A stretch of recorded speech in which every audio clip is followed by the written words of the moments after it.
A very big hello to my hard-working champions out there. Some of you might be thinking, ma'am, you're addressing the wrong group of people. We are not actually hard-working. We just came here, chumma, we'll just go after 5 minutes. Well, I know that those of you who are watching this video on 15th of September 2025 are here for a reason. Because I think you guys want to score really good in your midterm examination and you have that determination in your head. So whatever force in your head says that, hey, I should be just stopping this video or any other video out there and I should just play, I should study later on, then tell that force in your head that no, you're not going to win over me. I am going to cover the whole chapter today and I am going to get the 11 on 11 marks from this chapter, that is sexual reproduction in flowering plants. Are you in? If at all you're in, put it down in the comment section that, ma'am, yes, I am in. I'm going to cover this whole chapter in one go in today's session.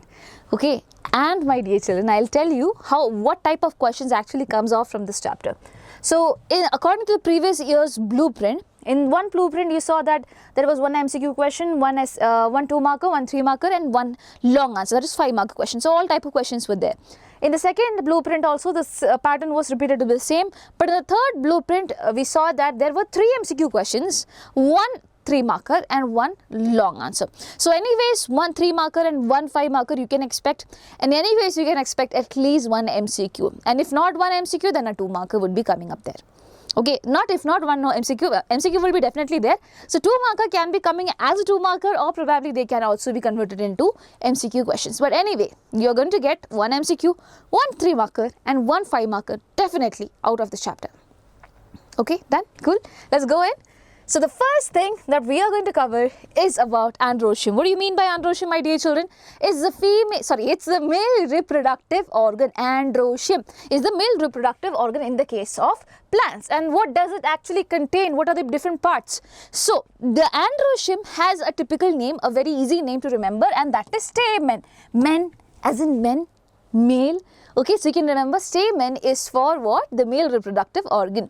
Now over here, the stamen is divided into 2 parts. One is the anther and the other one is the filament.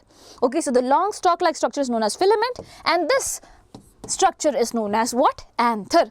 Now my dear children, one very important thing is that, do you know where does this particular whole thing rest? Where do they go and attach to?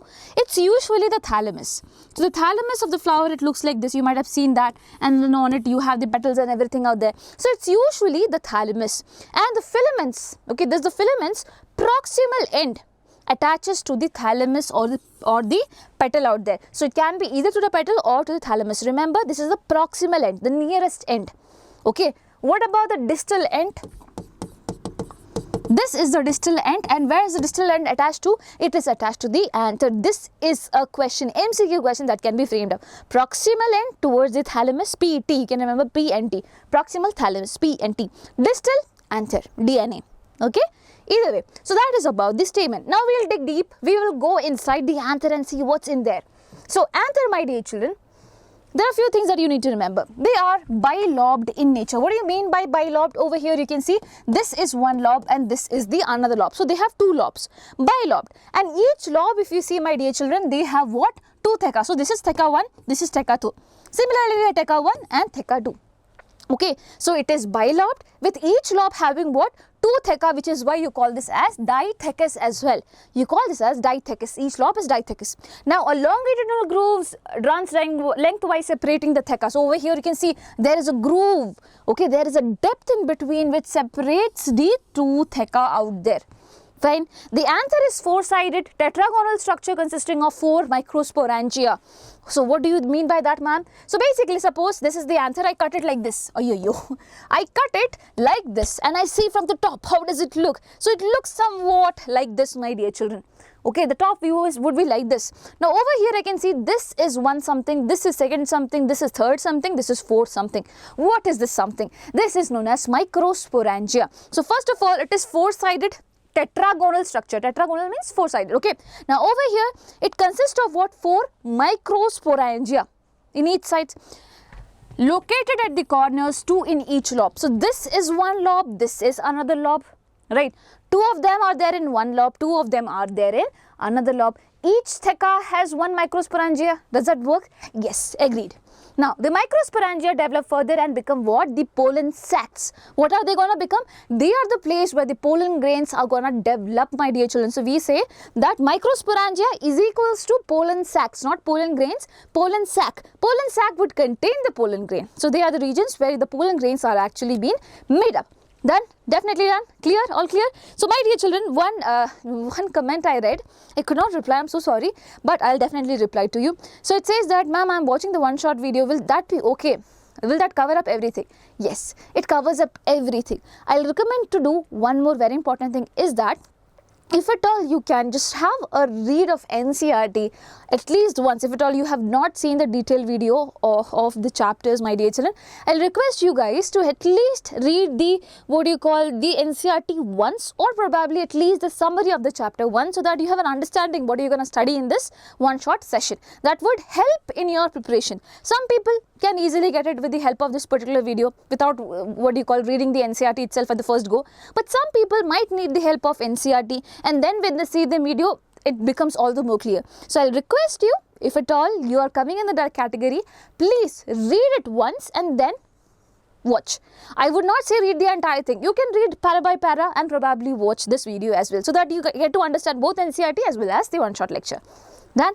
Okay, I hope I am answering your question.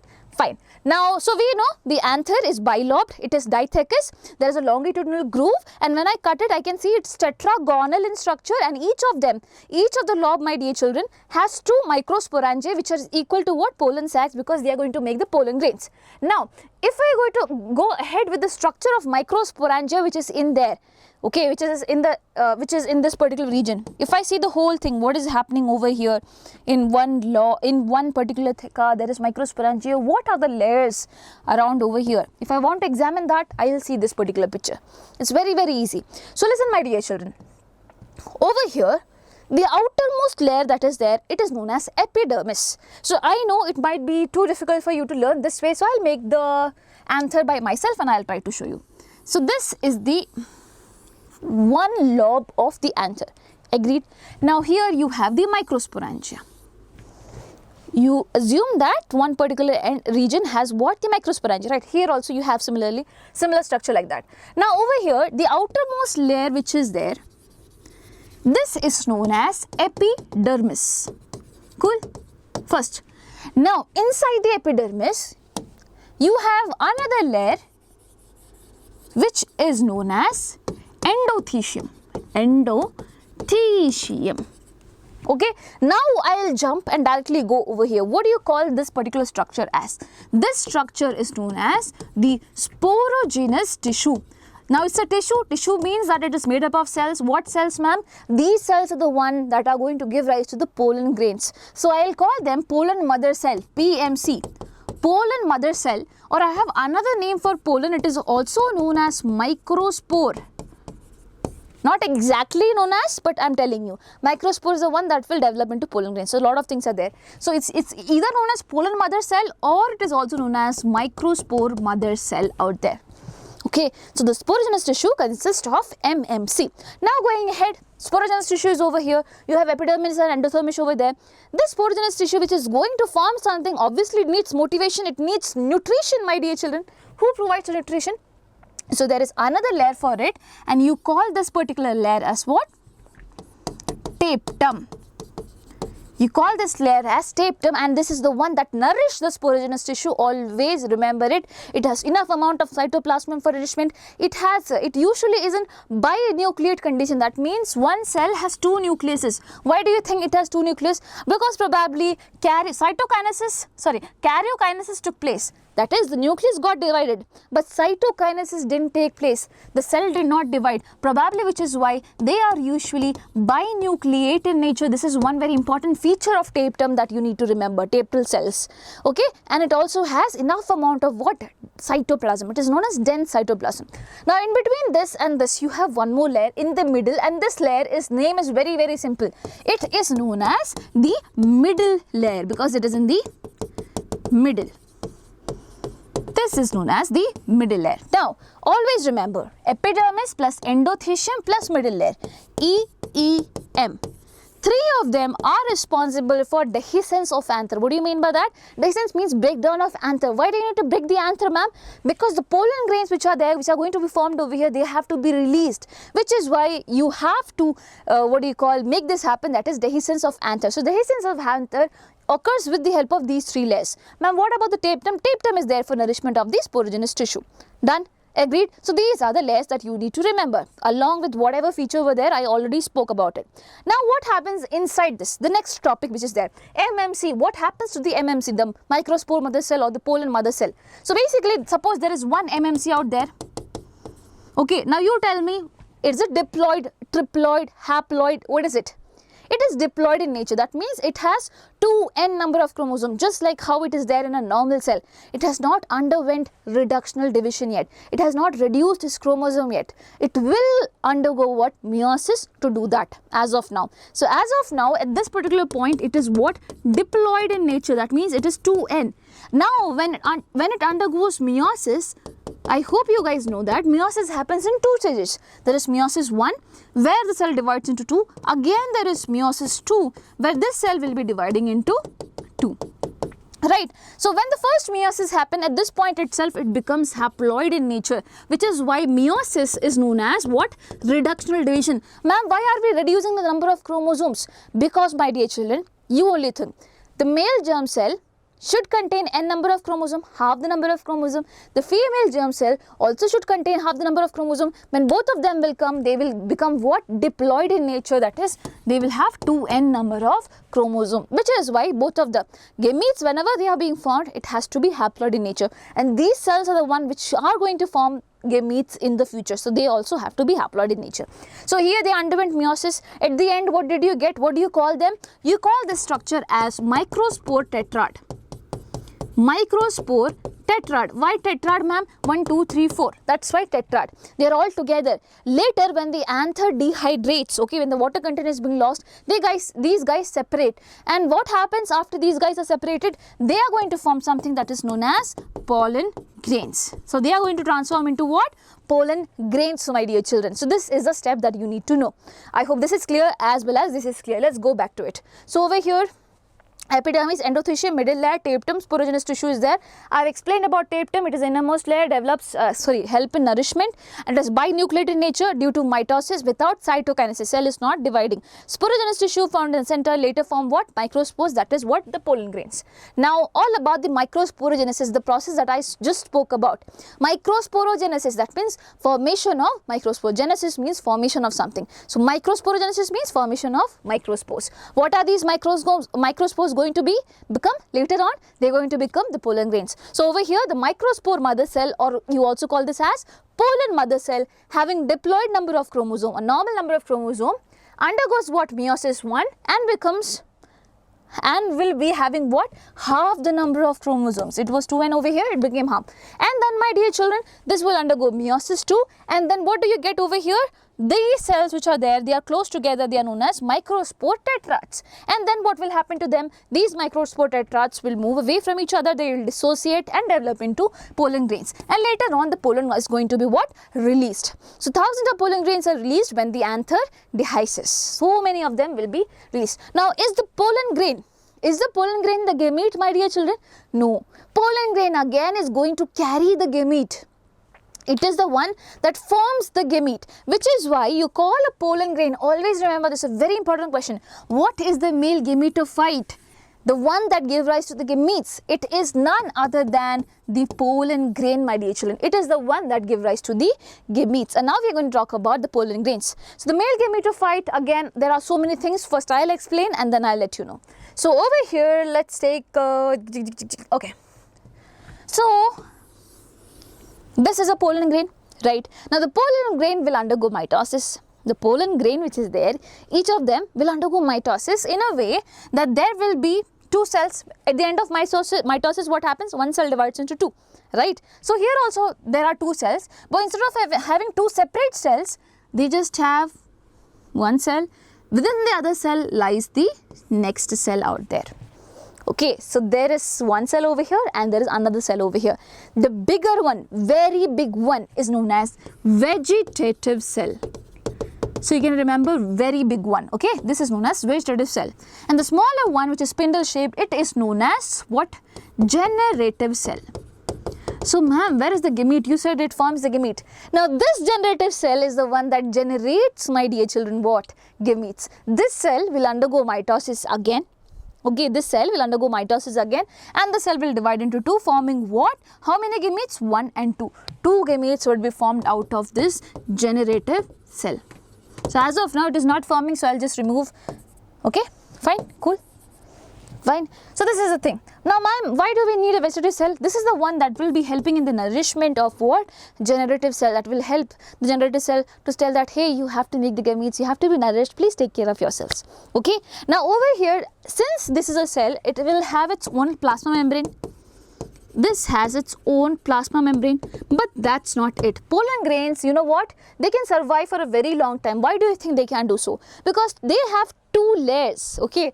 The inner layer is known as, the inner layer is continuous like this, and it is known as intine. Intine is made up of 2 things. One is cellulose and the other one is pectin. Cellulose and what? Pectin, my dear children. What about one more layer that you were talking about, ma'am? That is the one which is extra important, super important. So this layer, as you can see, it is not continuous. It is discontinuous layer. What do you mean by that? There are pores in between, my dear children. That is why I call this discontinuous layer. What is the name of this layer? This is known as exine. Exine means outwards. Okay. So exine, and then there is intine. So exine is made up of what, ma'am? It is made up of the most important thing out there, which is known as sporopollenin, the toughest substance on earth, which is why it can, suppose alkali fall on it, suppose acid fall on it, whatever you do, it will still be there, which is why pollen grains are able to survive all the different conditions out there.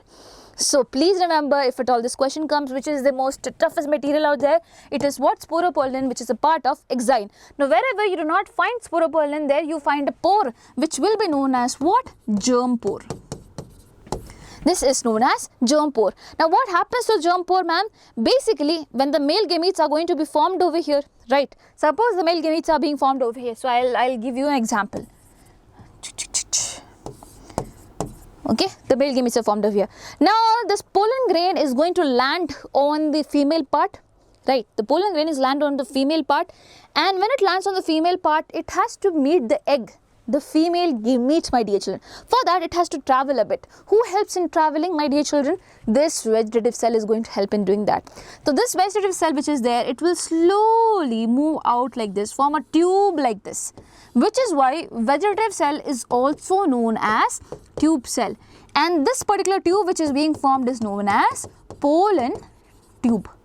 It is known as pollen tube. Now through this tube, these 2 male gametes can easily move. Okay, so that is the whole thing. So I hope you are not gonna forget this as well. So you have, okay, where is it? So male gametophyte, the pollen grains represent the male gametophyte, and reproductive units. Observation, they are variety in shape, size and color. Size is spherical. 25 to 50 mu meter is the diameter. Please remember, this is very important. 25 to 50 mu meter is the diameter.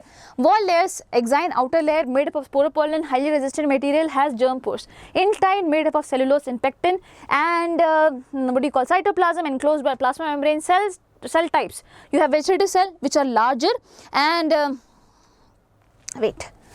larger, stores food and has irregular nucleus. That is also important. So the nucleus over here in the vegetative cell, my dear children, it is irregularly shaped. This question also comes, what is the shape of the nucleus? It is irregularly shaped. But what about the generative cell? Smaller spindle shaped floats in the vegetative cell. So over here, always remember, the generative cell is going to float in the cytoplasm of what? The vegetative cell. And also the nucleus over here, it is what? Spindle in shape. It is spindle in shape. Now pollen shedding, 60%, almost most of the plants, they shed their pollens at 2-celled stage. What do you mean by that? That is 1 vegetative cell and 1 generative cell. This is 2-celled stage. Okay, so 60% of the angiosperms or the flowering plants, they are going to shed in this particular stage, but 40% of them are going to shed in 3-celled stage. That means what happens? This generative cell again divides into 2. So 1 cell, 2 cell and 3 cell. So you have 3 cells in total. So cell divides to form what? 2 male gametes later on. So 40% 3 cell stage, always remember, and 60% 2 cell stage. More is of 60% and they are on 2 cell stage. Works? Okay. Now, the last topic of what do you call the male reproductive part is pollen. What does it do as an allergen, as a performance booster and things like that. So, no, just a second, okay. Okay, so over here, first thing, pollen allergies, it can cause asthma, it can cause bronchitis, it can cause respiratory disorders. Please remember. Now, Parthenia, which is there, which is also known as carrot grass, it was an invasive weed. Okay, it is a weed that came in and it caused severe pollen allergy. So, this example is given in your NCERT, you can remember it. It's also nutrient rich, my dear children, very important question. So, pollen grains are also nutrient rich, which is why some people use this as what? Food supplements. Pollen products available as tablet syrups, popular in Western countries. You can be asked which countries, so you should know it is in Western countries. Now, performance booster claimed to enhance the stamina in athletes as well as race horses. So, it also acts as a performance booster. So, these are the different functions of pollen as an allergen and also a performance booster. Okay. Now, going ahead, pollen viability. Sorry, this is the last topic. Okay. So, what do you mean by pollen viability? So, basically, what do you call it? For example, I told you there is a female part and the pollen has to land over it, and then after landing it cannot just sit there. Basically, it has to form the pollen tube and send the male gametes. What do you call this process as? This is known as germination of pollen grains. So, pollen must land on stigma before losing viability. What is viability? Having the capacity to live, to grow, to germinate. This is known as pollen viability. So, all the pollen grains which are there, it should be landing on the stigma before it loses the viability. And the viability period, it varies for different plants. There is short-term pollen. For example, if you talk about rice and wheat, which we eat a lot, my dear children, they lose viability within 30 minutes. So, within 30 minutes, the pollen grain has to land somewhere, and there the male and the female parts of the plant should be having that proper chemical coordination such that the male part can germinate. If at all it's not happening, my dear children, the viability is going to be lost within 30 minutes. This is the case of rice and wheat, and you can be asked this question, that which is the plant that has short-lived pollen viability. Now, long-lived pollen viability is found in Rosaceae, Leguminosae, Solanaceae. They are viable for months. So, over here Rosaceae, Leguminosae as in beans, my dear children, and also Solanaceae where you have chili as an example. Now, please remember, this is a very important question. Similarly, the same thing goes for this also. So, rice and wheat is viable in 30 minutes, and then Rosaceae, Leguminosae, Solanaceae, they are viable for long time. So, you can remember the names are also very long, so they are also going to be remaining for a long time. Now, pollen storage, my dear children, if at all you want to store the pollens, can you do that? Yes, you can do that, because pollen grains are the one that has the male gametes. So, if at all later on I want to basically take the gamete of this particular plant and fuse it with another particular plant and make an hybrid out there, can I do that? Yes, by storing it properly. So, where can it be stored? It can be stored in liquid nitrogen at -196 degrees Celsius. For what? For years. Please remember the temperature, -196 degree Celsius. Okay. Now, pollen banks are there. What is the use of that? It is used for crop breeding programs like seed banks. So, pollen banks are there, just like as I told you, if I want to create a hybrid plant, I can do that with the help of taking a pollen from the pollen bank. And what happens in the pollen bank? I am going to store the pollen in -196 degree Celsius. Works? Cool? Done? Now, the pollen part is definitely over. And now, we are going to talk about what? Gynoecium, the female reproductive part. The gynecologist, you know, right? Gynecologist is for what? Females, right? Similarly, over here, gynoecium is also for females. And what exactly happens over here? Let's see. Structure of the pistil. What is pistil? It is the gynoecium itself. Okay, just like how we have stamen, here we have pistil, or you call the structure as carpel as well. Pistil or carpel is the same thing. So, what are the different parts of the pistil? Over here, you have a very sticky stigma, and then you have a very long style. Okay, and then at the end, my dear children, you would be having something which is known as ovary. Basal swollen part containing the ovarian cavity, that is locule, which in turn contains the ovule or megasporangium, is known as ovary. Didn't understand it? I'll tell you. So, please listen to me carefully, and then we will go on reading the things. So, over here you have this. You have the stigma, you have the style, and this is your ovary. Agreed? Now, my dear children, the cavity of ovary, it is known as the locule. or you also call this as ovarian cavity. Ovarian cavity. Now what's in there, ma'am? Inside this ovary, you have something which is known as the ovule. Now ovule is the place, okay, ovule is the place where you will be having your female gametes being formed later on. Okay, it's not exactly, okay, I'll come to that later. So ovule is the place where everything is gonna happen, and I'll call this as megasporangium. Megasporangium. Why megasporangium? Similarly, remember I call that particular structure, sporogenous tissue, okay, the group of all of it together, coming together, I call this as microsporangium, right? Microsporangium was there, which was forming the pollen grain. Similarly, over here, ovule is there, which has cells which are going to help me form something else which I need in the process of formation of the female gamete out there. So ovule is also known as megasporangium, and over here you have certain other structures as well. So the first thing is that this ovule cannot be staying like that. Over here you have something that provides nourishment to the ovule. This is known as placenta. Okay, so the placenta is attached to the ovule with the help of a structure which is known as funicle. What is it known as? It is known as funicle. And the point of attachment, it is known as hilum. Hi says funicle. Okay, so you can remember hilum. Now over here, the ovule feels very cold inside the ovary. So basically it needs two sweater. So over here I have the first sweater. This one I'll call this as inner integument. Integument, and there is one more sweater, two sweaters. Okay, this is known as the outer integument. So integuments, two integuments are there, and over here I have not buttoned up this area which is a pore, my dear children. This is known as what? This is known as what? Micropyle. It's known as micropyle. So this end, wherever you have the micropyle region, you will call this region as micropylar region. On the other hand, the opposite of it, wherever micropyle is there, the opposite of it, it will be always known as chalazal region. Chalazal region. So my dear children, suppose the placenta is over here. The placenta, the funicle and everything is over here. In that particular case, where is the chalazal end? Chalazal end will be still there. Why? Because it would be the opposite side of the micropyle. Now always remember, micropyle region is the one that is most important over here. From there you will get most of the questions. You can remember micropyle region is the most important thing out there. So this whole thing is what? The structure of a megasporangium, a total megasporangium. It consists of everything. Megasporangium is actually the ovule, but yes, if at all you are asked about structure of megasporangium, you can explain about all of it together. Now sometimes the ovary is twisted like this, just in such a way that, as I said, placenta can be somewhere over here near the micropylar region.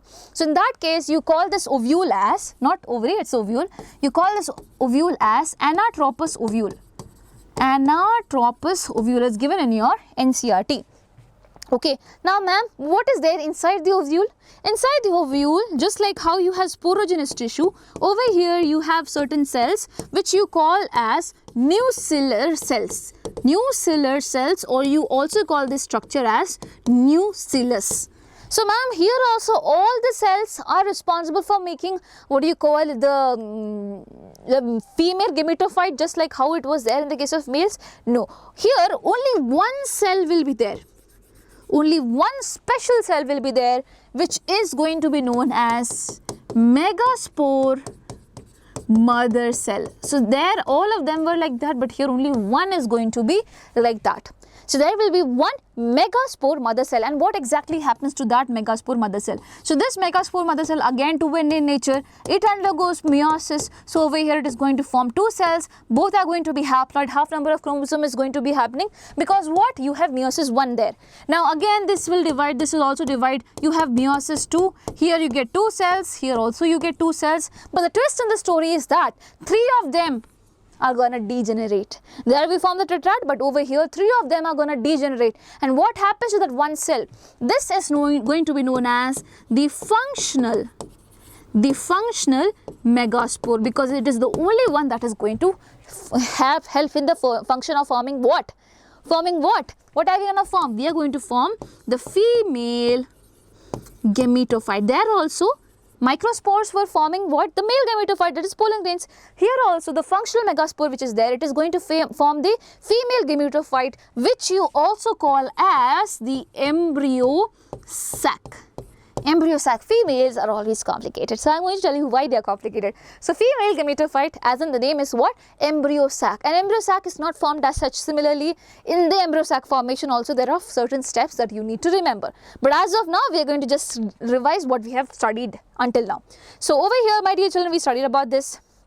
I'll come to this, okay. So ovules, megasporangium, arise from the placenta inside the ovary. Placenta is what? Located inside the ovarian cavity, which you also call this as locule, my dear children. Funicle is what? Stalk-like structure which helps in connecting the ovule to the placenta. Agreed? Hilum is the junction between the funicle and the ovule body, okay. Integuments, 1 or 2 protective layers, leaving a small opening which is known as what? Micropyle. Micropyle is a small opening at the tip of the pollen entry. So this is where the pollen tube which we found there, my dear children, would be coming and entering over here. Okay. Now chalaza, opposite end of the micropyle, base of the ovule. Nucellus is what? Mass of cells with reserve food. So nucellus, similarly how sporogenous tissues were there, they were made up of cells, that is microspore mother cell. They all had reserve food material. Similarly over here, nucellus also has reserve food material, my dear children. And one among them, as I told you, is going to undergo a process which is known as megasporogenesis. So megasporogenesis is, as I discussed over here, the same thing. So MMC location. First of all, yeah, where is megaspore mother cell located? Towards the micropyle region. Towards the micropyle region. Always remember that. And you call this, okay. Now, the MMC location is found in the micropyle region of the nucellus. MMC division undergoes meiosis, producing what? 4 megaspores. Only 1 megaspore remains functional. All of the other gets degenerated. Now, since only one of them is going to form the female gametophyte, you call this development as monosporic development. That means mono means 1. Spore means, you know, megaspore. So, monosporic development. Only 1 spore is going to develop. Single functional megaspore forms the embryo sac, that is what? The female gametophyte. And now we are going to talk about the female gametophyte over here. So what exactly happens in the case of female gametophyte? I think I have an animated thing. So my dear children, the one functional megaspore which was there, it has nucleus of its own. Agreed? This nucleus will be haploid in nature because it has underwent meiosis, right? Now this nucleus, okay, this nucleus undergoes mitosis. Okay, this undergoes mitosis. And if at all you forget, I can write like this. Mitosis 1. Okay. Now again the nucleus which are there, they will also undergo mitosis. So this would be mitosis 2. Fine. You have got 1, 2, 3, 4 nucleus now. Now these nucleuses again will undergo mitosis. So this will be third round of mitosis. At the end of it, how many nucleus will be there? 1, 2, 3, 4, 5, 6, 7, 8. 8 nucleus would be there. Now what happens to the 8 nucleus which is there, my dear children? They are going to arrange themselves within this particular cell. Okay, and I'll tell you how. So over here, 3 of the nucleuses, they are going to be surrounded by cell wall. Until now, there was no cell wall formation being happening. The nucleus was dividing. How many times? 3 times. Mitosis was happening 3 times. This is a question. Thrice mitosis happens. At the end, you get 8 nucleuses. 3 nucleus get surrounded by the cell wall, and over here they form some cell that is known as antipodal cell. Okay. Again, 2 nucleus get surrounded by cell wall, and it is known as synergid cell. Now, 1 more nucleus gets surrounded by cell wall. This is known as the egg cell, or this is also known as what? The female gamete. Fine. And now, my dear children, what happens? There are 2 nucleus which are not immediately surrounded by cell wall, but over here, the whole thing where, okay, the 2 nucleus are inside one big cell out there which you call as central cell. So central cell, being the center of attraction, my dear children, has 2 nucleuses, or the other cell has 1. So let's count the number of nucleus now. Here we had 8 nucleus, right? So 1, 2, 3, 4, 5, 6, 1, 2, 3, 4, 5, 6, 7, 8. 8 nucleus is there. How many cells are there? 1, 2, 3, 4, 5, 6, and 7. So this is known as the 8 nucleate 7 cell stage of embryo sac. Now you have formed a complete embryo sac, my dear children, which has what? One female gamete out there. Now, before I enter into anything else, I would love to explain you the process of fertilization. So we'll come to that. Before that, let's go. Okay, if I go back like that. Okay. Let's read it once. So what has happened?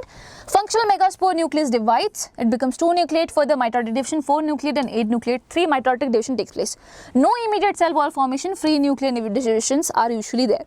Now after 8 nucleate stage, cell walls forms, and for organizing the embryo sac, cell distribution in the embryo sac, egg apparatus is being formed towards the micropyle end. So wherever there is micropyle, my dear children, there you will get the egg apparatus. What is egg apparatus? There's 2 synergids out there and the 1 egg cell out there. It is known as the egg apparatus. Okay, egg cell plus 2 synergids with filiform apparatus. What is filiform apparatus? So basically over here in the synergids, you might be seeing this particular structure. It looks like finger.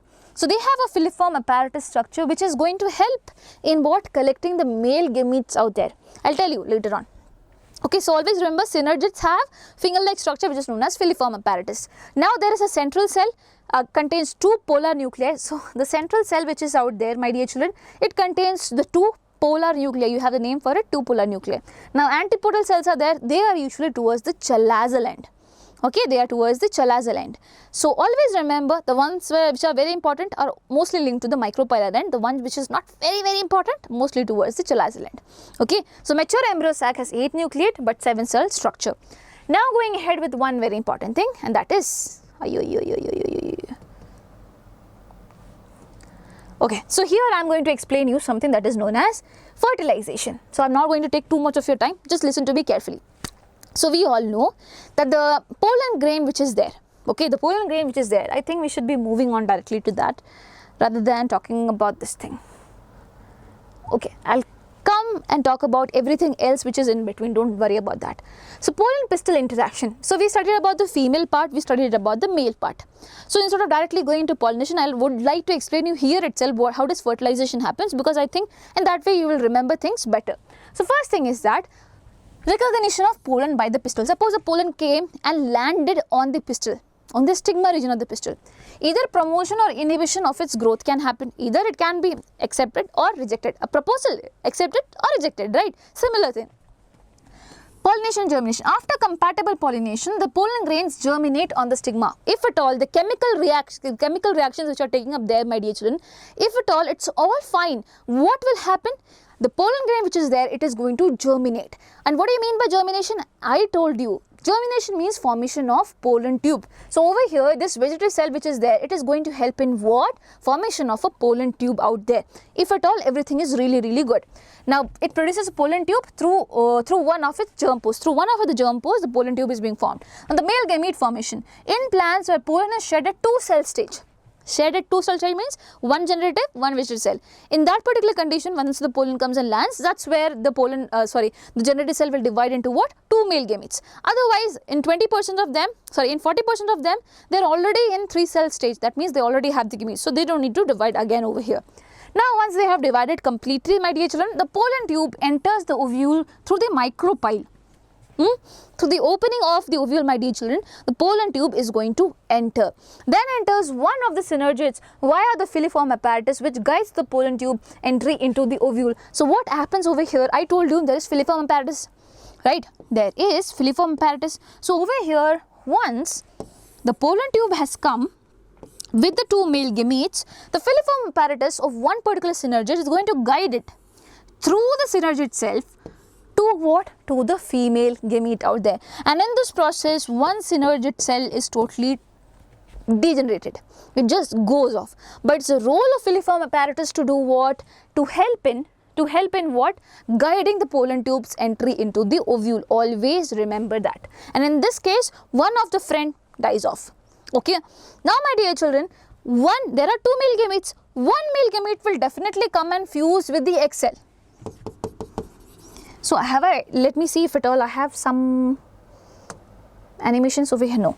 So one male gamete which is there, it is going to fuse with the egg cell. Okay, and what does it form? It forms something which is known as zygote. Male gamete, female gamete, both having haploid number of chromosome, n number of chromosome, comes together to form the zygote, which is what? Diploid in nature. Now, ma'am, what happens to the second male gamete which is there? The second male gamete, my dear children, will come and fuse with what? With the polar nuclei, the two polar nuclei out there. So this guy already had n number of chromosome. The polar nuclei also has n and n number of chromosome. So n plus n plus n. It will be forming 3n number of chromosome. And what do you call this particular cell which has not capital N, small n, okay, which has 3n number of chromosome? This cell, the central cell, it is the one that underwent the other fertilization, right? Now, what do you call this whole cell as? You call this as primary endosperm cell. You call this as primary endosperm cell, and the nucleus which is there, which is having 3n number of chromosome, it is known as primary endosperm nucleus, which you also call as PEN, P-E-N. So first thing, male gamete fuses with the egg cell forming the zygote, all good. The second male gamete fuses with the two polar nuclei forming what? A triploid. This is triploid, 3n is there. So it is triploid primary endosperm nucleus which belongs to the cell which is known as primary endosperm cell. What does that do? It helps in nourishment of the zygote to form what? The zygote which is there, it has to form what? An embryo. Now, what do you call all these fusions as, ma'am? So, over here fertilization is happening, normal fertilization. You call this process as syngamy. And at the end of it, you get diploid zygote which is 2n in nature. This is known as syngamy. The second fertilization that happens is known as triple fusion. Why triple fusion? Because here 3 nucleuses are coming together and fusing. Okay, so the other male gamete fuses with the two polar nuclei in the central cell. This fusion of 3 haploid nuclei forms what? Triploid primary endosperm nucleus. This is known as triple fusion. Works? Perfect. Did you understand it? I hope you did. Okay, and this is therefore, always remember, endosperm cell is the one that is going to develop first. Why? Because this is the one who has to develop first and provide nourishment to the zygote to form what? The embryo. Okay, and since fertilization is happening twice, you call the whole process as what? You call the whole process as double fertilization. Okay, done? So, since both syngamy and triple fusion occur in the same embryo sac, the process is known as double fertilization. This is a unique feature of what? Flowering plants, that is angiosperms. Now, post-fertilization events, what happens after fertilization, my dear children? The central cell which is there after triple fusion becomes what? Primary endosperm cell and develops into the endosperm that nourishes the embryo. The zygote is the one that develops into what? Embryo. So, who helps in this process? It is the primary endosperm cell which is going to help in this particular process. And now we are going to talk about the endosperm as well as the embryo. Okay, and once we are done, we will come back to the pollination part again. So over here, what is endosperm, my dear children? We know. What is endosperm? We know about it. Why do you think endosperm develops first? As I told, nutrition has to be there. A mother is going to be formed first of the baby. Mother should be there. That's only when the baby can nourishment, my dear children. So it provides nutrition to the developing embryo. So primary endosperm nucleus which is there, my dear children. Suppose this is the primary endosperm cell, PEC. Inside that you have the nucleus, primary endosperm nucleus, which is what? Triploid in nature. What happens over here is that primary endosperm nucleus is going to divide repeatedly, my dear children, such that there are so many nucleus like this. And then all of it, at least some of it, most of it would be covered by what? Cell wall, forming what? The triploid endosperm tissue. Now the cells, group of cells are going to be known as what? The endosperm tissue. Now few of them, they just lay like that. You call this as free nuclear endosperm. What do you call this? This is known as the free nuclear endosperm. So PEN undergoes nuclear division without cell wall formation. Initially the cell wall is not being formed. Later on the cellularization happens. Cell wall forms, making the endosperm what? Cellular. So in the case of coconut, you might have seen the white part that we eat. That is actually the cellularized form of what?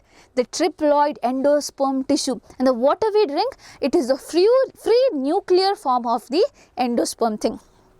Okay, it's a free nuclear endosperm that we drink, and cellularized form of it is towards the white region, that is known as the kernel. Now, fate of the endosperm. So, endosperm which is being formed, my dear children, it can be completely utilized by the zygote to form the embryo. Okay, it can be completely utilized by the zygote to form the embryo. So, completely consumed before the seed maturation, example in pea and groundnut and beans. Okay, so in pea, groundnut and beans, my dear children, what happens is that the zygote transforms into an embryo. This endosperm which is there, it is completely utilized for the formation of embryo. And now what does the embryo do is that I don't want any nourishment from the endosperm. I will have my own nourishment thing. So basically the embryo which is there, which is soon going to form what? The plant shoot as well as plant root. It will form two things like this, which are known as cotyledons. They are known as cotyledons, and they are the storehouse of all the nutrients. So the nutrients which are taken by the embryo to form the embryo, actually the embryo uses it for itself's need. Okay, it stores the nutrients in the form of what? Cotyledons. Now the cotyledons are the ones that will provide nutrition to the embryo. Okay, so in the case of pea and groundnut and beans, my dear children, they would be having cotyledons in their embryo. Now on the other hand, there are some plants such as castor and coconut, where what happens, the endosperm is still there. They'll say that, okay, embryo says that I'll form my future root and future shoot, but I'll still make my own thing also, that is the cotyledon out there, only one cotyledon, but I'll still have the endosperm up there. The endosperm might still persist up there, even though they have one cotyledon, they will also have the endosperm. These type of plants are known as monocots. Monocots means they just have one cotyledon, and these type of plants are known as dicots. Why? Because they have two cotyledons. And how can you easily identify monocots and dicots? If at all you are able to break a seed into two, you might be seeing that small part is there in the seed, but rest of the thing is like globular thing, right? So these are nothing but cotyledons. So they have two cotyledons. So pea, groundnut and beans, I can break into two. So they have what? Two cotyledons. Whereas when I talk about castor and coconut, they are not something like that. Okay, if at all you have seen their embryo. So first of all, I am pretty sure no might have seen the embryo of coconut. It's not the coconut shell and everything that I'm talking about. Embryo is also usually there. Okay, so it does not have two cotyledons, it just has one cotyledon out there. So they are known as monocots. So the thing that you break them down, don't think it's break into two, that's why it is that is why it is dicot. No, there you have not seen the embryo. Search for embryo of coconut in Google. That will be really fun for you to know that. Okay, you will think, oh my god, something like this is also there. Okay, so these are dicots and these are monocots. So fate of endosperm, in them it is totally utilized to form what? Cotyledons. In them it is partially utilized to form what? One cotyledon, and the endosperm still persists out there. Now what do you call these type of seeds as? When do you call this as a seed first of all? So my dear children, whenever you have formed the zygote in the ovule is no more known as the ovule. It is now known as what? The seed. It is now known as the seed. And the ovary which is there, okay, the ovary which is there, it will be known as the fruit. So ovule is known as the seed and ovary will be known as the fruit. Cool, works done. Now over here, if I go ahead, okay, before I go ahead, I have to tell one more thing.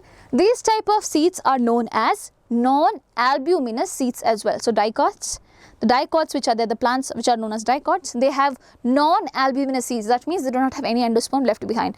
And over here on the other hand, these guys which have some endosperm left behind, you call them albuminous seeds. Albuminous seeds. So monocots are albuminous, they are non-albuminous. Now my dear children, if we talk about the embryo, we spoke about the embryo, right? There is embryonal axis and there is cotyledons. So how does embryo formation take place from zygote to embryo? What is that? How does it actually form the cotyledon and everything out there? So there are some steps that they follow. Zygote to embryo, there are some steps that is being followed. Okay, so let's see that. First of all, where does the embryo form? Micropolar region itself. Okay, adaptation, zygote divides after endosperm formation to ensure nutrition. Stages of embryo journey. First is zygote turns into proembryo. Okay, so first thing, zygote which is there, which has one cell, divides into two cells, and this is known as what? Pro-embryo. Okay, now the pro-embryo will turn into globular embryo. The globular embryo which is there, it will turn into heart-shaped embryo, and then the heart-shaped embryo turns into what? Mature embryo. So RAP is that zygote, pro, globe, heart, grow. So you can remember like that, but obviously it's not very easy to remember that way also. So you remember properly itself, zygote is there, it turns into pro-embryo. Okay, now the pro-embryo become globular in shape, it eats up, okay, and becomes globular in shape, and then my dear children have heart-shaped embryo, and then it becomes, after one heartbreak, it becomes what? Mature embryo. You can remember like that. Zygote, pro-embryo, globular stage embryo, heart-shaped embryo, and mature embryo. So these are the stages which is what we got common in both monocots as well as dicots, and you can remember it as such itself, no problem with that. Works? Cool? Chalo.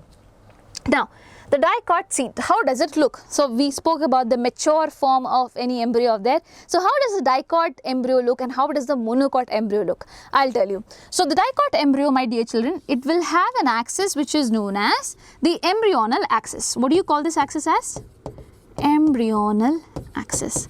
This is the one that will give rise to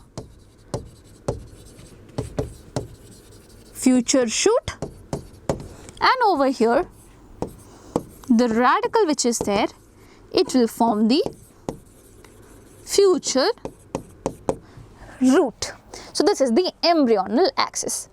Now, to help them in forming that, you have what? Two cotyledons out there, which is why you call them as dicot. So the region below it, below the place where the cotyledons are attached, you call this region as hypocotyl region. Hypocotyl region. The region above the attachment point is known as epicotyl region. Okay. Now the radical, which is the future root, you know root has to get inside the soil, so it has to be protected as well, which is why you have a cap over here which is known as the root cap. Ma'am, this picture and this picture looks totally different. It's easy. I'll tell you how it becomes easy. So over here, let's erase this thing. Okay. Now suppose it's like this.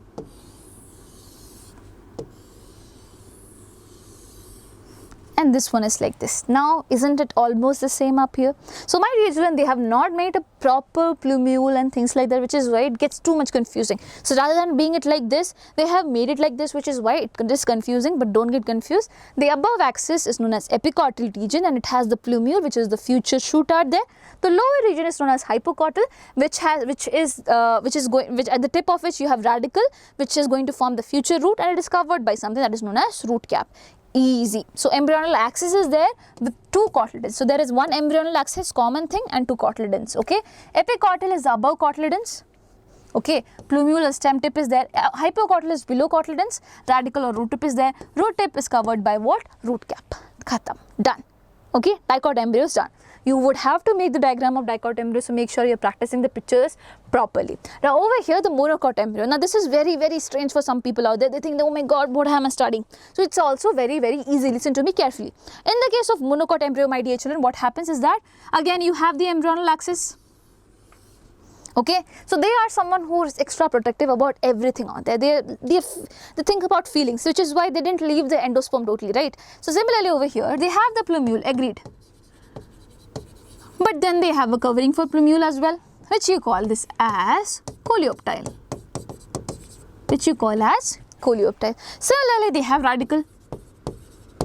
But again, they have something else also, which is known as coleorhiza. And between them, you have a root cap as well. Root cap is common to both of them. Okay. Now, ma'am, this embryonal axis, does it have two cotyledons? No, I told you there is only one cotyledon. And this one cotyledon, they have kept a name for it also. This one cotyledon is known as scutellum. Okay. Oh my god, what did I do? Okay, fine. We can do it. Tell me, repeat after me. What is it? Plumule. Plumule is covered by coleoptile. Over here, you have radical, and then the root cap, and then the coleorhiza, right? Here there is no there is no cotyledon out there. They just have a single cotyledon, and you call this as scutellum. And then you have the endosperm which still persists out there.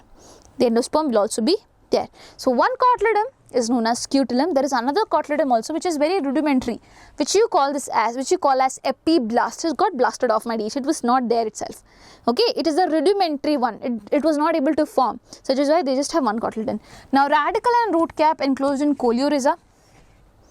Epicotyl with shoot apex and leaf promodia inside the coleoptile. So the plumule region is there and the coleoptile region is also there. Now in your NCERT picture like this is given, which is highly confusing. I definitely agree with that, but yes, you need to remember this as well. So over here you can expect it to be the shoot apex, that is the plumule. Above it you have the coleoptile, and now below you have radicle, root cap and coleorhiza. Towards one side you have epiblast, which is a rudimentary cotyledon, and over here you have the scutellum, and all and above it, my dear children, you will be having the endosperm as well. This picture is important for you to remember and draw in your paper. So make sure you're practicing it enough. Okay. Now all about the seed, its structure and the types. So over here, my dear children, I already told you the seeds which has the endosperm, you call them as albuminous seeds. The monocots are the one. So examples of monocots apart from castor and coconut is what? Wheat. Can you break it into two? No. Maize, barley, all of it are what? Albuminous. Now on the other hand, the one that do not have endosperm, my dear children, they will be pea, groundnut and everything out there. Okay, can you guess more? If at all you can guess more, can you put it down in the comment section that ma'am, these are other non-albuminous seeds. So if at all you can, you do that, and these are nothing but dicots and these are nothing but monocots. Now when we studied about the embryo, my dear children, you got to understand. So basically, where is the embryo? It is inside the ovule, which you previously used to call it as ovule, but now it is known as seed. Once fertilization done, seed, right? So seed, my dear children, the seed coat which is there, remember outer and inner integument of ovule, it transforms into something that is known as testa and tegmen. It is now testa and tegmen. And also, my dear children, it will have cotyledon for food storage. Okay, and it will also have the embryonal axis. So if at all you're asked about the seed structure, you have three things: seed coat, the cotyledons and the embryonal axis. Ma'am, where does the endosperm go? The endosperm has helped in the formation of cotyledon. So in some it is there, in some it is not there. So you just say cotyledon is there. Okay, and then embryo sac is there. Sorry, embryo axis is there. Micropylar, it's a small pore, it's still there. It is still there. Micropylar region is still there in the seed. If you might have seen the small pore, right? Why do you have the small pore? For oxygen and water entry during germination. So in the plants, my dear children, when they get enough amount of water and oxygen, everything is there, that's the only time they will germinate. And what do you mean by germination? This embryonal axis which is there, the plumule will form a stem. Okay, or what do you call the shoot, and the radicle will form a root. This is known as germination. So for that to happen, through the micropylar region, you have to take oxygen as well as water. Okay, now when the seed matures, its water content is reduced and the seed becomes relatively dry, that is 10 to 15% moisture by mass. The general metabolic activity of the seed also slows down very, very much. Cool. Now over here, you have the whole structure. Okay, now there is one more very important, wait, sorry, I went it up in a bit speed. Listen, when the seeds mature, its water content is reduced. Water reduces, it gets dehydrated, and seed becomes what? Relatively dry. That is 10 to 15% moisture by mass. Now this is important. You get questions, MCQ questions from the key things out there. The general metabolic activity of the embryo also, what do you say? Slows down a bit. Okay, now we go ahead with this particular thing. So in some plants, my dear children, apart from endosperm, cotyledon and things like that, there is something that is still persisting, and that is the nucleus. So we studied in the ovule, you have the cells, nuclear cells. One among them forms the embryo sac. So yes, one among them formed the embryo sac where everything happened, my dear children. There are certain cells that still persist. Usually this is degenerated and this is being used up, but sometimes the nucleus cells still persist there. To what? To provide nourishment to the embryo which is being formed over here. And what do you call this layer as when it persists? You call this as perisperm. You call this as what? Perisperm. So persistent nucleus, example in black pepper as well as beet. So B square, you can remember this as what? B square. So in black pepper as well as beet, you have the persistent nucleus which is known as perisperm. Now this is a very important question that comes along with the examples. P square, black pepper as well as beet. Okay. Now pericarp is something different. Pericarp means what, my dear children? Perisperm is different, pericarp is different. Pericarp means this is ovule that you're talking about. Now you have the ovary turns into fruit, right? The ovary turns into fruit. So there are walls of the ovary, my dear children, which you call as pericarp. All of them together, you call this as, there are multiple layers in that walls, but all of them together you call this as pericarp. So that is why you always remember perisperm is different, pericarp is different. Okay, so advantages of seed. Since we were speaking about seed, let's complete that over here. So seed, advantage of seed is what? Independence from water. Pollination and fertilization does not dispersal and colony. Seed help a plant to grow what? Into new habitats. So if at all seeds are dispersed, my dear children, you are basically allowing the plants to grow at different regions. Food reserve. Nourishes seedlings until they start photosynthesis. So seed is something that is going to help in giving enough amount of nourishment to the embryonal axis and everything until, my dear children, the actual photosynthesis and everything happens. Protection. The hard seed coat shields the embryo. The seed coat which is there, it is going to protect the embryo. And my dear children, seed helps in what? Genetic variation. So sexual reproduction creates new trait, and seed is the result of that, my dear children. So that is why seed is important. Even though it does not make much sense out there, but yes, you might have to read it somewhere here and there. Now this part of the story is the most important one. Seed longevity. Again, seed also have viability. Okay, seed also after a point of time it might not germinate. So that is known as viability period. The time until when it can actually germinate and do all the things. So some seed lose viability in months, while in for some others they last for years, my dear children. So the oldest viable seed is what? Lupinus articus seed. Okay, Lupinus articus seed. It remained viable for 10,000 years and it belongs to Arctic tundra region, my dear children. On the other hand, you have one more thing, and that is Phoenix dactylifera, or which you also call as what? Date palm.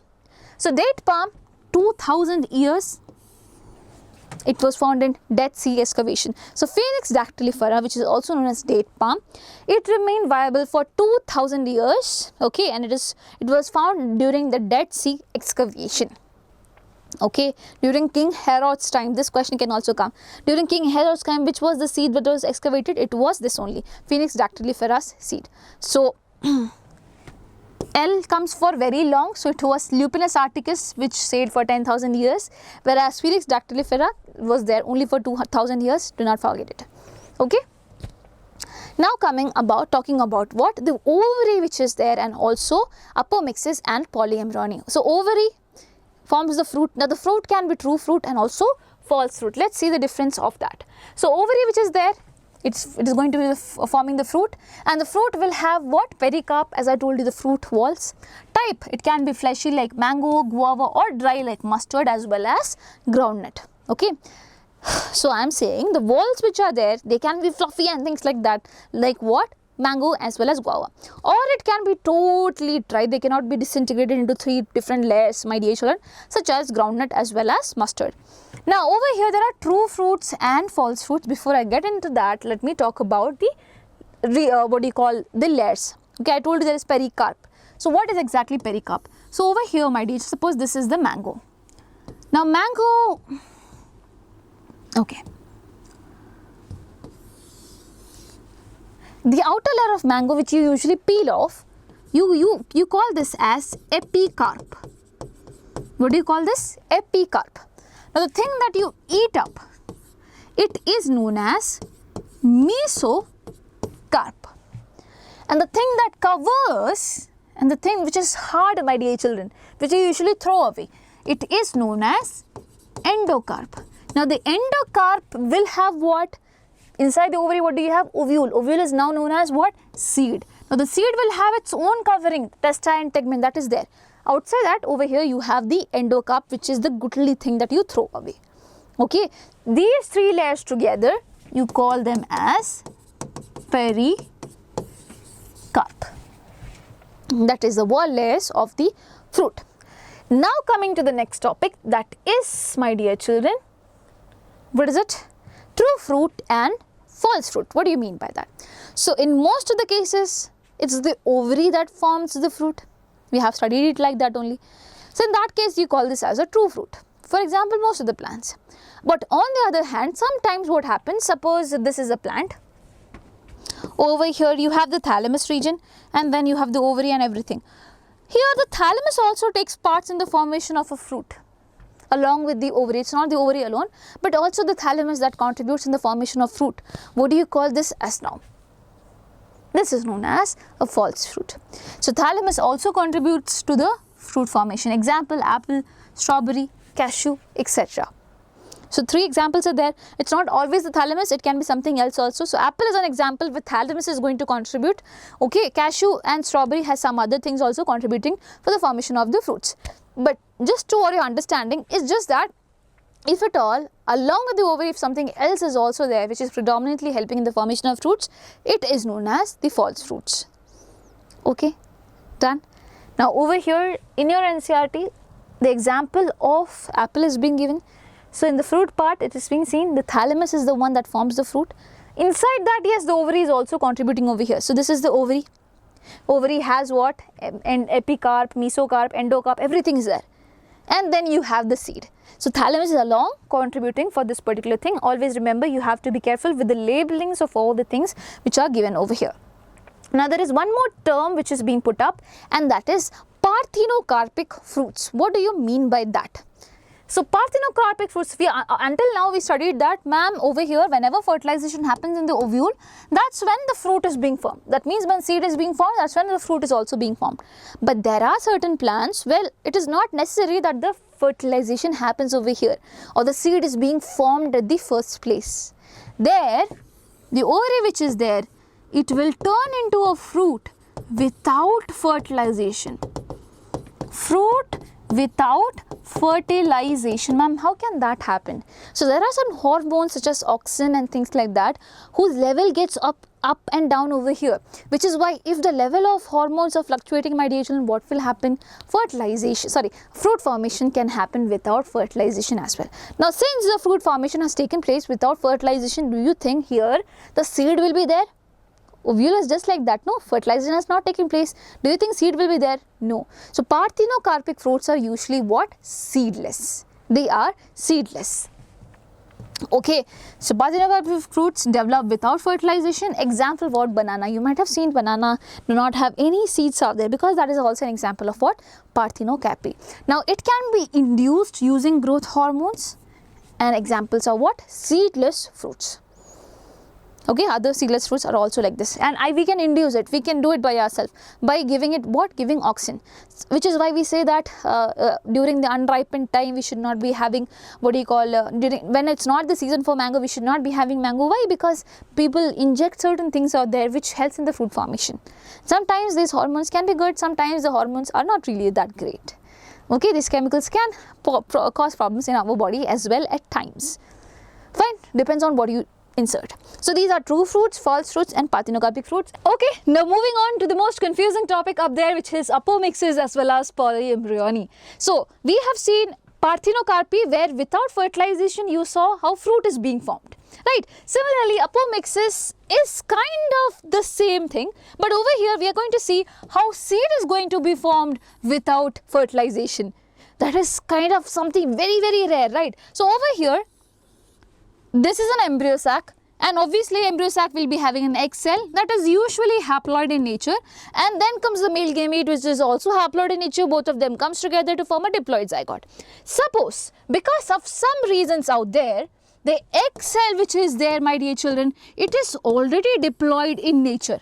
Now I do not know the reasons, but for some reasons it is already diploid in nature. Do you think you need another male gamete to make a diploid zygote out there? No, not needed. This guy itself, this particular female gamete itself can transform into what, my dear children? A zygote. And this process is known as what? Apomixis. Now when I say that this is transforming into a zygote, my dear children, basically aren't you forming a zygote within the embryo sac? Yes. So now will this particular thing will be known as a seed or not? The answer is again yes, this will be known as seed. So formation of seed without fertilization is known as apomixis. Now one such method of formation of a seed without fertilization is this, where the diploid egg cell forms without reductional division and then later develops into a zygote and an embryo without fertilization as well, as I just spoke right now. Now the other way in which the same thing can happen is that, my dear children, suppose there are certain places where the nuclear cells, I told you it persists for some reason. Okay, the nuclear cells which are there in the ovule, it is still persisting for some reason out there. And now you have your embryo sac as well over here, right? The nuclear cell, suppose it gets into the embryo sac. Now what happens when it get into the embryo sac? Over here you will be observing that multiple embryos are being formed. The nuclear cells, they are diploid in nature, agreed? And now when they enter, they are going to form diploid structure, which will be what? Zygote. Now do you have one zygote? No, you would be having multiple zygotes out there. Now these zygotes would be transforming into what? Multiple embryos as well.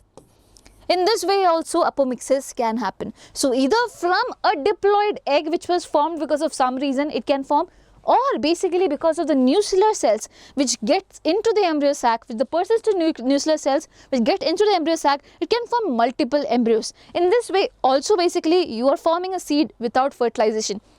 But in the second condition, you also notice one more thing, you have multiple embryos being formed, and this process is known as what? Polyembryony. You see it in particular type of plants such as citrus plants. For example, take orange as example, or probably mango. Orange, mango, all the citrus type of plants, my dear children, they can show polyembryony in them. That means if you take the seeds, you'll be finding multiple embryos out there giving rise to multiple plants. Okay, now over here, so this is the first condition and this is the second condition. So polyembryony and apomixis are two different things, but in some cases of apomixis you can also see polyembryony. So usually apomixis is seen in what? In Asteraceae family and also grasses. In Asteraceae and grasses, this is one very important question that you need to remember. Now since over here, my dear children, do you think male and female gametes are coming over here? No. So it is not sexual method of reproduction. It is obviously what? Asexual mode of reproduction, because you do not see any fusion of gametes. So I can say apomixis, even though they are trying to mimic sexual reproduction by forming the seed, my dear children, but it is actually what? Asexual mode of reproduction. Why? Because there is no combination of two genes or no combination of two gametes or no fusion of two gametes out there. Okay, so it is asexual mode of reproduction, and the progeny that you get over here, my dear children, do you think it will have variations up there? No. So whatever plant was this particular plant, my dear children, the same features would be there in the progeny plant also. So I'll say, just like how it is happening in asexual mode of reproduction, here also you are going to get clones. Here also you are going to get clones. Now ma'am, how can this be useful? Especially for farmers. So basically, my dear children, just imagine a scenario where you have two plants. One plant is really good with disease resistance, another plant is good with pest resistance. Oh sorry, not pest resistance, it's the same thing. Drought resistance. So disease resistant and drought resistant plant is there. I am fusing both of them with the help of taking the male gametes from here and fusing there and forming a whole new hybrid plant. Now I have got the hybrid plant. If I make this plant, the hybrid plant again pollinate, my dear children, what will happen in the natural ways? If it does, my dear children, obviously there will be some other plant and this plant's feature will be getting lost somewhere, because it is fusing with some other gamete from some other plant. I do not want that. I want the plant to have this hybrid nature forever. So what do? I would make it produce what? Apomictic seeds. Okay, apomictic seeds. So hybrid lose traits if grown from what? Normal seeds out there. They will lose the traits. But if at all you have apomictic seeds, my dear children, they will prevent segregation. This particular plant will keep on generating one like itself. So it's really good option for me, right?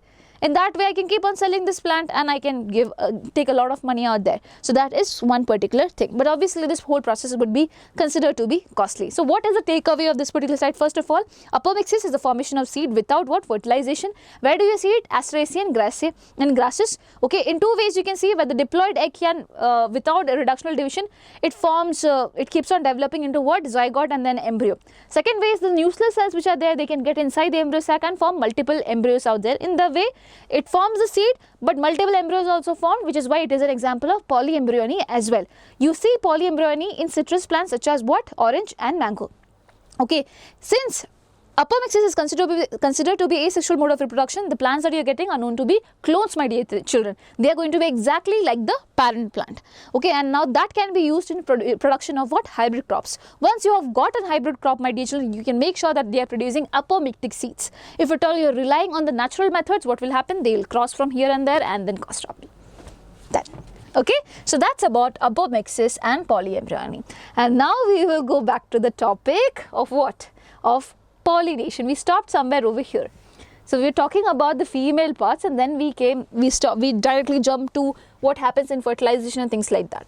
But before fertilization, what do you need? You need pollination. And what exactly is pollination? The transfer of pollen grains from the anther to the stigma of a plant, right? Now over here you have different types. One is autogamy, other one is gytonogamy, and the third one is xenogamy. I'll explain you first and then we will read it up. So here in the case of autogamy, the example which is given in your book. First of all, what is autogamy? Suppose over here you have a flower and the flower has the female as well as the male part.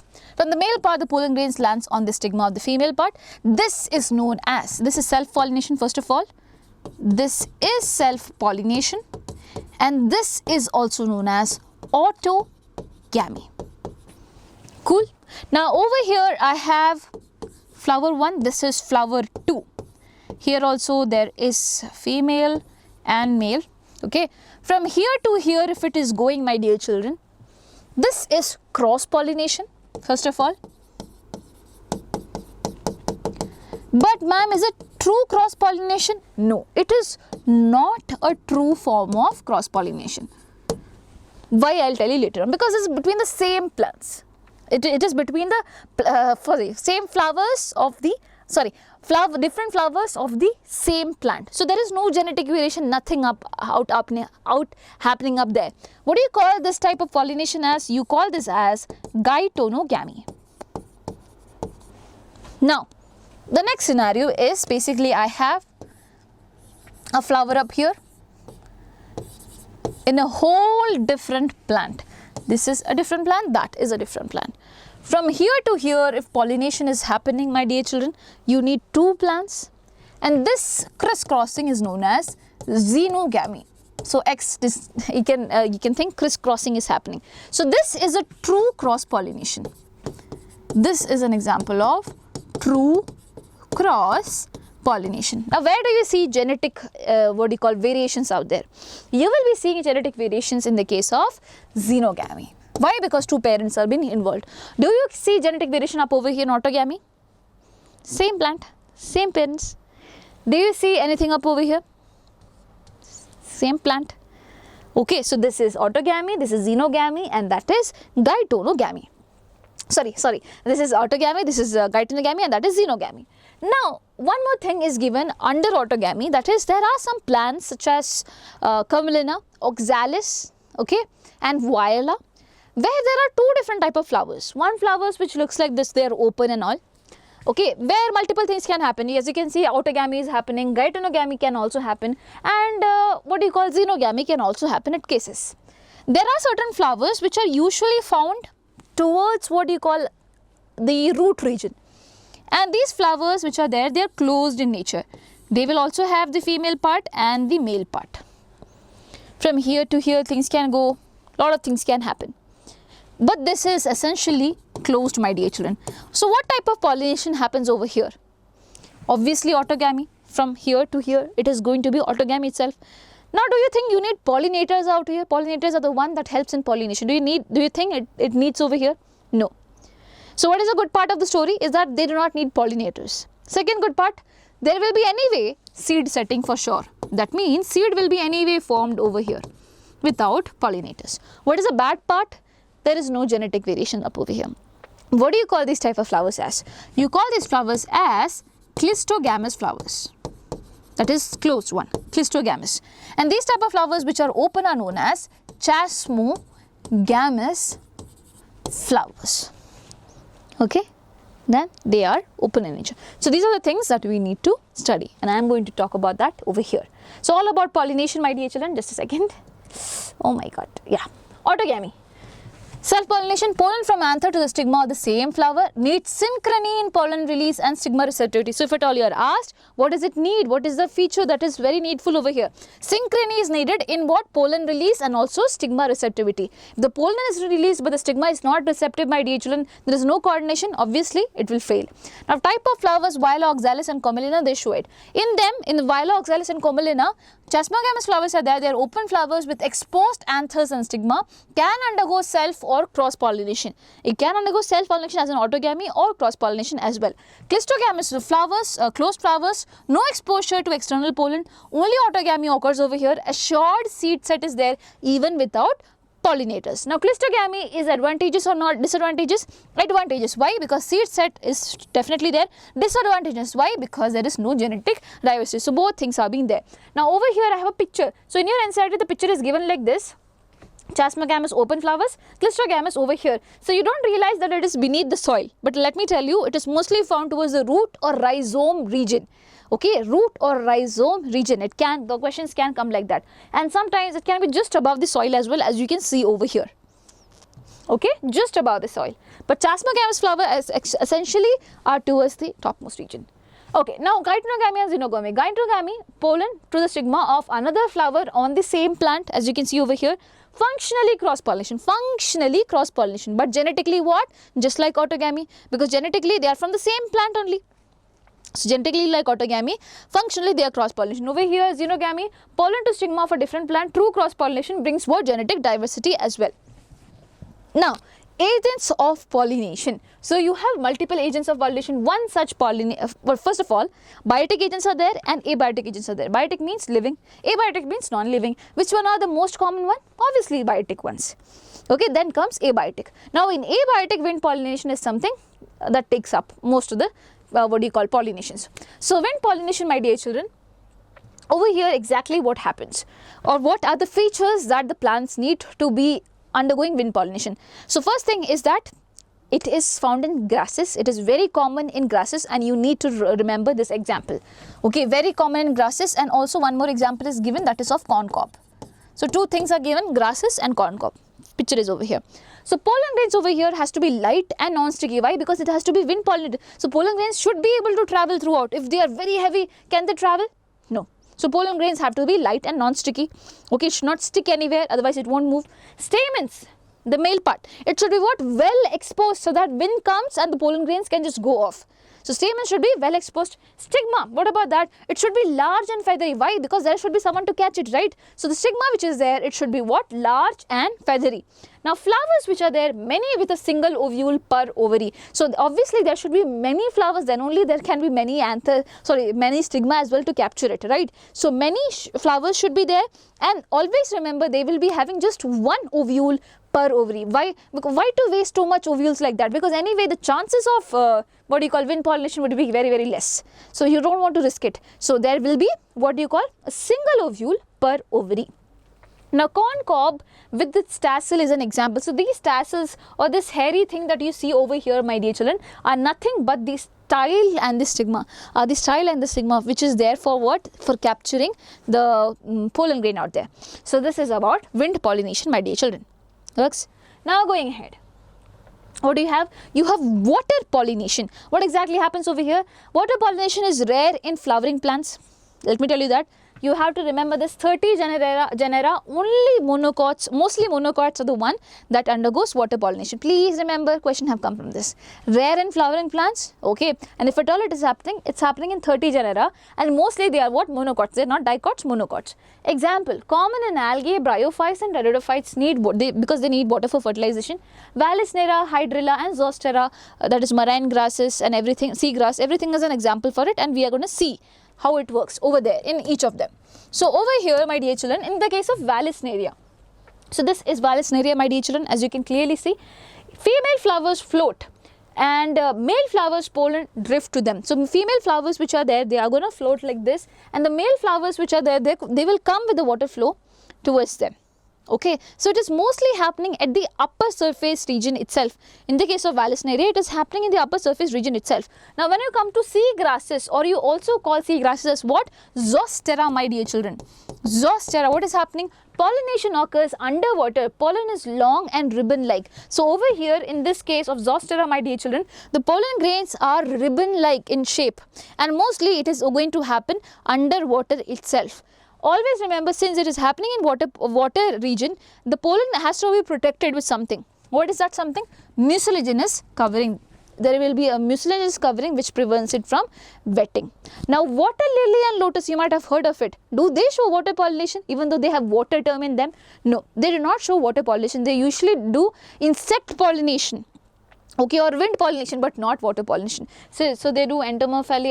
You don't need that. Okay, but that is the case. So water lily and water lotus are out of it. So do not remember as an example for water pollination. What is the example that you need to remember is Vallisneria and Zostera. Vallisneria usually surface level itself because the pollen grains will be drifting towards the female flowers. But when you talk about what you call Zostera, it is happening mostly it is happening underwater, and the pollens are what? Ribbon in shape. And when water pollination occurs rarely in flowering plants, and mostly it happens in the case of monocots. Water lily and lotus are out of it completely. Sea grass is also known as Zostera. Okay. Now, talking about agents of pollination, animal and insect pollination. So, the common pollinators are bees, butterflies, flies, beetles, wasps, ants, moths, birds, bats, and primates such as lemurs, rodents, okay, reptiles such as geckos and lizards. So anything that passes from here and there, my dear children, they can be a pollinator because they can have pollen on their body and they can transfer it about. So don't think that lizards are not pollinators, or reptiles like geckos and lizards are not, or rodents are not, or lemurs are not. All of them can be acting like a pollinator. So please read all this thing properly. Now, what are the adaptation of the flower? These can be asked. So, first thing, insect pollinated flowers, my dear children, since they have to be very attractive, right? So, it will be large, it will be colorful, and it will be mostly fragrant and also nectar rich. So, large, colorful, fragrant, nectar rich. If at all small flowers are there, they will be coming together to form an inflorescence so that it can be very much visible. Now, for the fly and beetle, obviously they don't need fragrance. They will be having the flowers which are going to be do pollination with flies and beetles. They would be having foul odor. And obviously over here, if the pollen grains are not sticky, things are not going to take place. So they will be having sticky pollen. It's because such as I am a bee, I come over here. When I come over here, all the pollen grains will stick on my body, and now when I go to another flower, it can be transferred up there. So over in the case of wind pollination, they have to be non-sticky, but over here they are sticky in nature. So flower adaptation, I hope it's clear. It's large, colorful, fragrant, and nectar rich. Small flowers, if at all they are there, they have to be forming an inflorescence. Fly and beetle will have foul odor flowers, and sticky pollen ensures what? Attachment to animal bodies. Now, floral rewards. Nectar and pollen attracts pollinators. Some flowers, so apart from nectar and pollen, my dear, so nectar is there, you do know that. You do know that. Pollen grains also, even though they are transferring it, some organisms eat it as well. Not all of it, at least some of it, because it is rich in nutrients. And now, apart from that, my dear children, the flower sometimes gives safe spaces for egg laying. And where do you see it? You see it in Amorphophallus. Okay, you see this in Amorphophallus, where there are safe places of eggs. And my dear children, yucca and moth. Moth lays eggs in the ovary, pollinates the flower. Both obligately depend on each other. So yucca and the moth is there. So this is the yucca plant and this is the moth. Both of them are going to be dependent on each other because the moth provides the plant provides a safe space for moth to lay egg. And my dear children, here it also ensures the plant is happy because of the moth, pollination is anyway happening over here. So yucca and a moth is an example of that as well.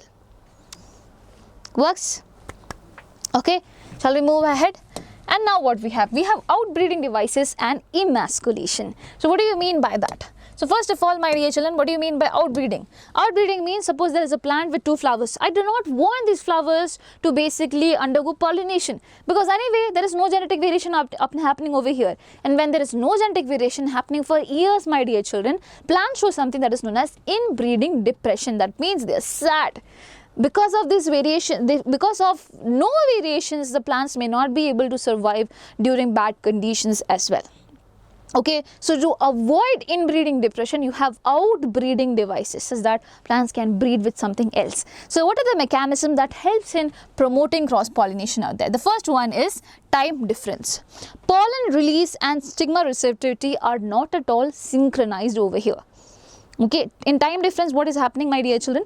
The pollen release, suppose pollen has released, but the stigma is not at all receptive as of now. So even though it is released, my dear children, it will come over here, but stigma is not receptivity. Slowly the pollen will lose its viability and it won't be able to fertilize as well. So this is one very important thing, time difference. And these plants have taken up that. So that is one very important thing. Okay, so usually if at all the pollen of the same plant comes and fertilize, this synchronization is usually not made to happen, such that pollination won't happen. Second is spatial separation. Anther and stigma are positioned what? At different positions. So suppose the anther is here and the stigma is here. Now the pollen grains won't be going upwards, right? It's very difficult. So in that way also, because of the spatial separation also, probably it can grow breed with something else. Okay. Now self-incompatibility, that is a genetic mechanism. Self-incompatibility is a genetic mechanism where the pollen grains lands on the stigma, but still something happens, the chemical coordination is not happening correctly such that the germination would not take place. This is known as self-incompatibility. So genetic mechanism that prevents what? Self-pollen from fertilizing the ovules. Now last is production of unisexual flowers. What do you mean by that? So basically, suppose over here I have a plant that has a flower that is only having the female flowers. Now over here, suppose again there is a flower with the female part. Do you think from here to here things can go and fertilize? No, you need a male partner and a female partner. So if at all you are producing unisexual flowers, everything is cool. No fertilization would be happening. Now this flower obviously would be taking up pollen from another male flower, right? So cross pollination would be happening. But my dear children, it's not as easy as it looks. It is not as easy as it looks. Let us see the examples of that. So over here I have monoecious plants and dioecious plants. What do you exactly mean by that? Monoecious plants are the one which have both the sexes. Always remember, both the sexes are there in the case of monoecious. But there are two ways in which they can have both. One is where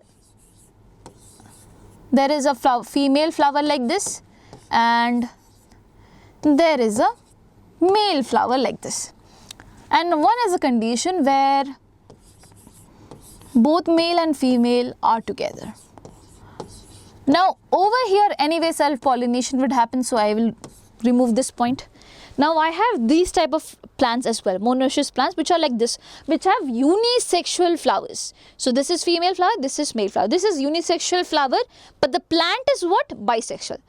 Plant is bisexual. Why? Because it has both the sexes. So monoecious plants are bisexual plants. Now over here, is autogamy prevented, ma'am? Answer is yes. Autogamy is prevented. Why? Because the male part is not over here. Female part is not over here as well. But is geitonogamy prevented? No. Geitonogamy can still happen. From here to here it can still go, but autogamy is prevented. So this is one way. In the case of monoecious plants, they can produce unisexual flowers. Example, castor and maize, CM. Chief Minister, okay? Male and female flowers on the same plant prevent autogamy but not geitonogamy. Now what do you mean by dioecious plants? That is the next thing, okay? Dioecious plants is easy. Over here there is a female plant itself is a female and there is other than the male plant. So over here it will produce only female flowers and it will produce only male flowers. So here to here anyways autogamy is prevented, geitonogamy is prevented, xenogamy is the only thing that can happen. Where do you see it? Papaya. This is one very important example. Dioecious plants means unisexual plants. Plants itself are unisexual, my dear children. So unisexual flowers can be of two types, where it is on the bisexual plant or when it is on the unisexual plant itself. So time difference, spatial separation, self-incompatibility and all of these things are what? Outbreeding devices. Okay, so over here the female and the male plant of papaya is being shown. So this is the male and this is the female. Okay, cool. Now going ahead, what do we have? We have one more thing, very important thing, that is artificial hybridization. What do you exactly mean by that? So basically, I want to produce hybrid plants. Okay, according to my will, I know there is a plant that is having good disease resistance. I know there is a plant that is having a great, drought resistance as well. Okay, I want to fuse both of them. How can I do that? So basically, suppose it's a bisexual flower. That means it has both male and female. First thing that I would have to do is what? I would have to remove the male part. I would have to remove the male part. This is known as emasculation, removal of anthers from the bisexual flowers before dehiscence using what? Forceps. Now I have removed that, but I have to make sure the female part is still there. I have to make sure no other pollen grains comes and lands over this, because I have a very specific pollen over here with me, right? So what will I do? I will cover it up. The next process will be bagging. Why am I covering? I am waiting so that the stigma gets receptive. I am giving its time. And then, my dear children, I will do the pollination process. But once the stigma is receptive, the desired pollen which is there, I will remove this bag and I put it over there, and then I will rebag it. I will rebag it. Rebagging is also very important. Okay. Now always remember, if the flower itself is unisexual, if the flower only has the female, do you need emasculation process? No, you will not need. And also remember, this is the crop breeding program that was introduced to produce hybrid varieties of plants. This question came in the previous year question paper. What is that method used by crop breeders for production of superior commercial varieties? Exact term was this. It is what? Artificial hybridization. If at all you do not know that, because since you study biotechnology also, you think that it has something to do with genetically modified crops and things like that. No, it is artificial hybridization you're talking about. Okay, so you have to talk about all this process. Cool, done? I think that's it. And now few things that were missed by me previously. That was in the case of female plants. So over here, my dear children, in your NCERT, two terms are given: monocarpellary condition and multicarpellary condition. Monocarpellary means only single carpel or single pistil is there, stigma style ovary, only single one. Multicarpellary means more than one pistil is there. Now in that also you have syncarpus and apocarpus. Syncarpus means what? The pistils which are there, they are fused together. They are fused together. That means they just have a single ovary, but multiple stigma style will be there. Okay. It is seen in Papaver somniferum. Papaver somniferum is the one where you get the drug opium poppy. Okay, opium poppy. Or what do you call what's the name of the drug? Oh my god, I forgot. How can I forget that? Just a second.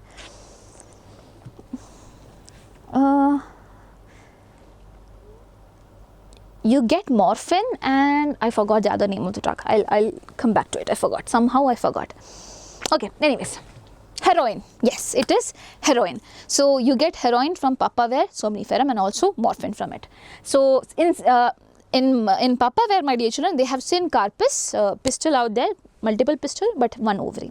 Apocarpus condition is there where free pistils are there, and they will be having obviously separate ovaries as well, and that is found in Michelia. I am pretty sure you might have seen this plant which has a really nice fragrance. You call it Chembagam in Malayalam, okay, and Champak in Hindi. So over here I do not know what you call in Kannada. If at all anyone is of any other language speaking people are there, definitely let me know what do you call in your language as well. So over here, as you can clearly see, my dear children, they will be having separate stigma as well as style. Okay. In this, and this is Michelia, and this is apocarpus condition. Okay. Now what else is there in NCERT? I think that's all. Rest we have covered. Okay, multiple ovules, where do you find? In papaya, watermelon, orchids, you find multiple ovules. Okay, in one particular ovary. In the case of wheat, paddy and mango, you see only single ovule. So single seed means single ovule is there. Mango, you have single seed only, no? That means single ovule is there, because the seed is ovule is the one that converts into a seed later on. So that's all, my dear children, and I think we have officially covered everything up there which is in this chapter without leaving even a single bit of point. If at all you have something in your head as a doubt, you can ask me in the comment section. And wishing you all the best. I hope you studied with me. If at all you think that this video was good, definitely let me know. If you have any doubts, definitely ask me out. And my dear children, wishing you all the best. Have your preparations ready. Okay, bye-bye. Take care.